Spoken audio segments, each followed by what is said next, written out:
Jambusar bank of બરોડાએ દેવાદારની મિલકતનો કબજો લીધો.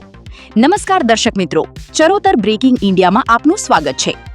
Jambusar bank of બરોડાની Jambusar શાખા દ્વારા લોનની બાકી રકમ ભરપાઈ ન કરનાર દેવાદાર સામે કાયદેસરની કાર્યવાહી હાથ ધરી મિલકતનો કબજો લેવામાં આવ્યો છે.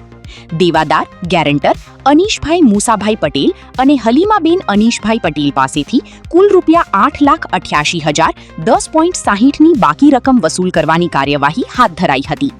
વ્યાજ અને અન્ય ખર્ચ અલગથી રહેશે.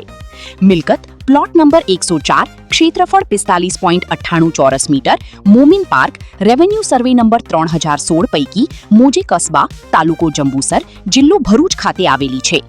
સાર્ફીસી એક્ટ 2002 હેઠળની નોટિસની મુદતમાં રકમ ભરપાઈ ન થતા બેંકના ઓથોરાઇઝ્ડ ઓફિસર દ્વારા 9 ઓગસ્ટ 2026ના રોજ મિલકતનો કબજો લેવામાં આવ્યો હતો. બેંક દ્વારા જાહેર ચેતવણી આપવામાં આવી છે કે ઉક્ત મિલકત અંગે કોઈપણ પ્રકારની ખરીદી વેચાણ કે અન્ય લેવડ દેવડ ન કરવી. આવી જ તાજી અને વિશ્વસનીય ખબર માટે જોડાયેલા રહો ચરોતર બ્રેકિંગ ઇન્ડિયા સાથે.